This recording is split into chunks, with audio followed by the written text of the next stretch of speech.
Namaste. Sadhana Panchakam, verse 5. Ekante sukhamasyatam paratare chetah samadhiyatam purnatma susamikshatam jagadidam tadbadhidam drishyatam प्राक्कर्म प्रविलाप्यतां चितिबलात् नाप्युत्तरैः सृष्यताम् प्रारब्धं त्विह भुज्यताम् अथ परब्रह्मात्मना स्थीयताम्. In Sadhana Panchakam, through 5 verses, Sri Shankaracharya enumerates some 40 items that constitute the Vedantic sadhana. Previous classes we discussed 32 items. Today we are discussing the last 8 items.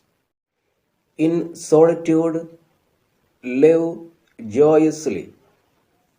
Quieten your mind in the Supreme Lord. Realize and see the all-pervading self everywhere.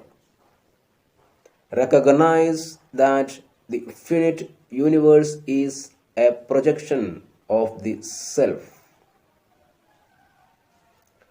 Conquer the effects of the deeds done in earlier lives by the present right actions.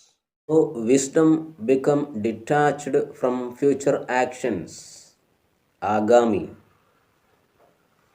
Experience and exhaust prarabdha, the fruit of past actions. Thereafter live absorbed in the bhav, I am Brahman. Number 33. In solitude, live joyously. The solitude mentioned here is not a state of physical loneliness.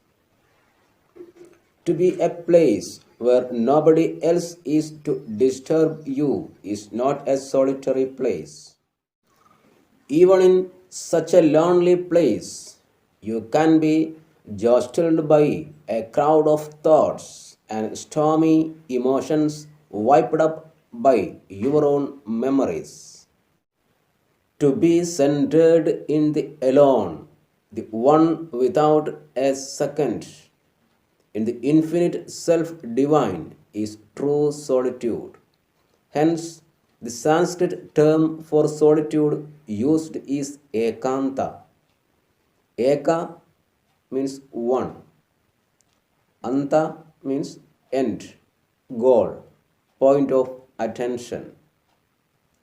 When the mind is firmly established in a single altar of deep contemplation, the mind is peaceful and at rest. Naturally, mind experiences supreme joy, for peace is joy. Number 34. Quieten the mind in the Supreme Lord.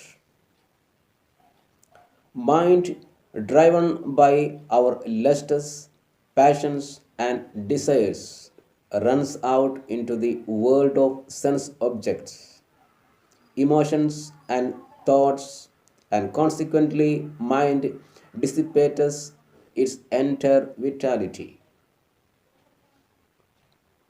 To gather the wandering mind and to steadily rest it in contemplation upon the splendorous nature of the self is to quieten the mind. A quiet, alert, vigilant mind automatically enters into meditation. Through meditations, mind gets more and more quietened in the Supreme Lord. An absolutely quiet mind is no more a mind. This no mind state is the supreme state divine. Number 35. Realize and see the all pervading self everywhere. In meditation, with a quiet, alert, vigilant mind, rise above all mental fluctuations and come to realize the unique experience of the one divine self. After this experience of the timeless, come to ultimately live in constantly see this ever present, immutable self everywhere. A mere subjective experience of the self within is not a full realization. The rishis repeatedly insist that the man of self realization recognized the self expressing in every form, everywhere when his eyes are open. The world is holy to the truly holy man. Number 36. Recognize that all finite world is a projection of this self. The effects are nothing but the cause itself in different forms. The finite world of equipments and the ever changing world of experiences are all projections, mere superimpositions upon the self. As the shine, the length, the hood, the tail, and all other details of a serpent upon a rope. The world of matter is but an extension of the consciousness supreme, as waves, bubbles, froth, and foam are all nothing but the ocean and its expression. All inclusive is Vedanta. World is not anything separate from the reality.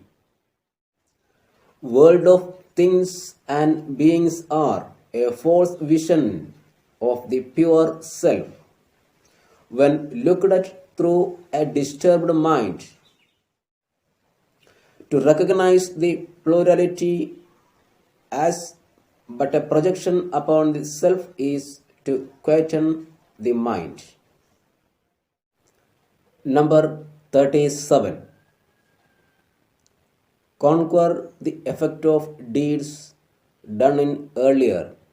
Live by the present right actions. The past is beyond our control now. We can act only in the present. We might have acted wrongly due to errors of judgment, and we are now to suffer their results. But they can be cured with the right antidotes by initiating noble right actions now. Our upasanas, prayers, worship, study of scriptures, tapas, meditations are all right actions to straighten the curvatures we had created in us by our own selfish and desire prompted activities in the past. Number 38. Through wisdom become detached from future karmas. Of the past karmas accumulated sanchita, those that have become mature to yield fruits determine our present prarabdha, and the balance is reserved for the future experiences agami. Though wisdom gained by the study of scriptures through upasana and regular meditations, when we liquidate the ego sense, we will be able to stand as an unaffected witness in our lives' ups and downs. Thus, through the wisdom that I am not the doer, that means karta, nor the experiencer, that means bhokta. In short, in the wisdom that I am not the ego. Then, experiencing individuality, learn to detach from the future karmas. Without your willing cooperation, karma cannot touch you. Number 39. Experience and exhaust the past actions that have started prarabdham. Actions that have started to yield their results and called prarabdha, and they are to be humbly lived through in a silent sense of surrender and thus exhausted. They are like the arrows that have left the bow. Nothing can be done about them now. They have to exhaust themselves. Suffer them in silent dignity with shameless courage and patient heroism. Understand them as dusters of sorrow that the Lord has to give us to mold us into His form and beauty. We suffer the pains that our doctors give us in the knowledge that He is doing it only to cure us quickly. Number 40. Thereafter live absorbed in the bhav, I am Brahman. Such a seeker who has realized that the self within himself is the one self expressing as all forms and names, and that the same self is the one enlivening spark of life manifesting through all forms, is fully awakened to the infinite state divine, and so has reached his immutable goal. Having reached this state of awakening, it being changeless and infinite, timeless and undecaying, the sadhak gets established permanently in this experience transcendental his earlier state of limited sorrowful existence as an ego has ended forever. He lives absorbed in the supreme consciousness. His individualized ego sense has merged, just as a river ends itself when it merges with the ocean, just as a hailstone dissolves away to become the oceans round the world. The delusory I ends Brahman alone is. I am Brahman is the one bhav that comes to govern thereafter in all his actions, feelings, and thoughts. It is not a slogan to prattle about, not a vanity to be screamed in the world. It is not a creed accepted, but an attitude natural, ever echoing through all his performance in the world.